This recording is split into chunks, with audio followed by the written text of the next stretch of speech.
বিসমিল্লাহির রহমানির রহিম। আমাদের প্রাণপ্রিয় নেতা, বাংলাদেশ জাতীয়তাবাদী দল বিএনপির প্রতিষ্ঠাতা সভাপতি, দেশ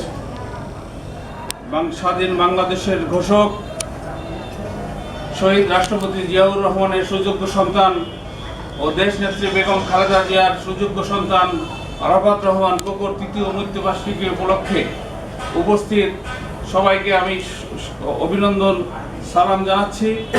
বন্ধুরা, ঝিনাইদহ জেলার সমস্ত ইউনিয়ন ওয়ার্ডে আপনারা যেভাবে কাজ করছেন, যেভাবে সংগঠিত করছেন, জাতীয়তাবাদী দল বিএনপির পতাকা তলে সাধারণ মানুষ এবং বিএনপির কর্মীদেরকে ঐক্যবদ্ধ করার জন্য যে অক্লান্ত পরিশ্রম করছেন, তার জন্য আমি আপনাদেরকে ধন্যবাদ জানাচ্ছি। আমাদের মনে রাখতে হবে, আগামী দিনে দেশনেত্রী বেগম খালেদা জিয়া যে নির্দেশ দিবেন, সেই নির্দেশে আমাদেরকে ঝাঁপিয়ে পড়তে হবে।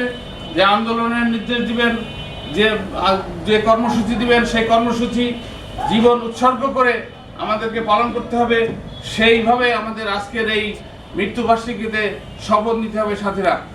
সেই জন্য আপনারা আপনাদের কাজ অব্যাহত রাখেন।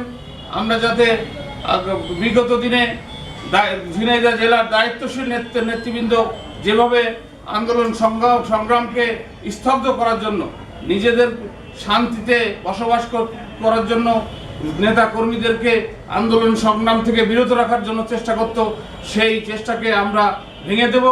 আমরা দায়িত্বশীল নেতাদের ওভারটেক করে আমরা তৃণমূল নেতৃবৃন্দকে সাথে নিয়ে বেগম খালেদা জিয়ার আন্দোলনকে সুসাফল্যমণ্ডিত করব, এটাই হবে আজকে শপথ। এই বলে আমি আমার সংক্ষিপ্ত বক্তব্য শেষ করছি। খোদা হাফেজ। বাংলাদেশ জিন্দাবাদ।